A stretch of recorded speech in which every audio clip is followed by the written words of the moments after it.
अंतर्राष्ट्रीय स्तर पर ग्लोबल वार्मिंग जैसे मुद्दों पर अपनी छाती पीटने वाले या चिंता जाहिर करने वाले देश के यशस्वी प्रधानमंत्री श्री नरेंद्र मोदी जी के द्वारा अंतर्राष्ट्रीय स्तर पर बढ़ रही ग्लोबल वार्मिंग को इस तरीके से चिन्हित करके चिंता व्यक्त की जाती है कि मान लो मोदी जी जब रात में सोते हैं तो उन्हें इस ग्लोबल वार्मिंग की चिंता के कारण नींद भी ना आती होगी। लेकिन उसके विपरीत सत्य कुछ अलग है।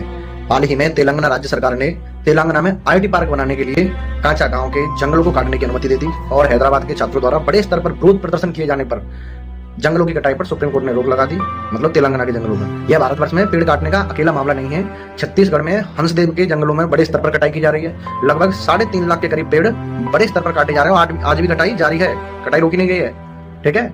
और वहीं छत्तीसगढ़ राज्य सरकार एक योजना चला रही है, एक पेड़ मां के नाम। कैसा दोहरा चरित्र है भारतीय नेतृत्व का, कैसी दोहरी मानसिकता है भारतीय राजनीति की।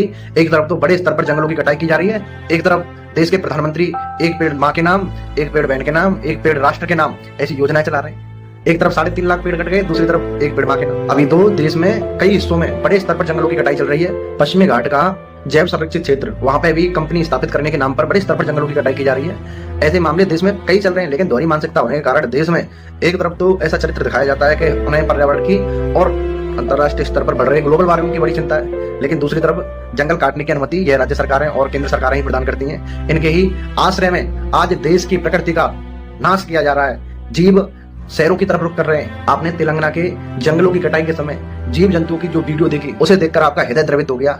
इसी से आप अंदाजा लगा सकते हैं वह जनजातियां जो जंगलों को अपना घर मानती हैं, जिनका जीवन का आधार ही जंगल है, उनके जंगलों को काट रहे हैं, वह फिर नक्सली बन जाते हैं। तो उन्हें किस तरीके से दमन किया जाता है उनका।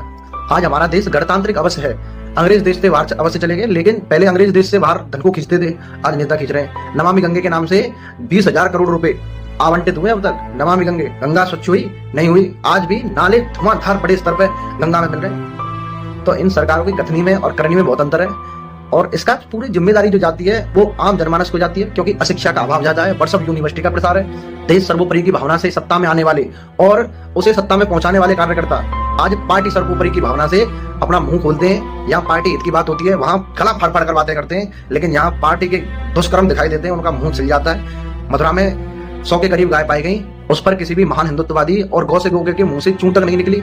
हंसदेव के जंगल कटे, चूं तक नहीं निकली। अब तेलंगाना में विपरीत पार्टी की सरकार है तो खूब मुंह खुल रहे हैं। जंगल, देश और देश के प्रति भावना भी इनकी पार्टियों को देखकर जागृत होती है। अरे दुष्टो, समय के अनुसार परिवर्तन लाओ। अगर तुम्हारे कहा देश सर्वप्रथम है तो सर्वप्रथम की भावना थे। अगर गलत हमारी पार्टी भी करती है तो उसका भी विरोध करो। जय भारत माता की, जय सनातन धर्म की।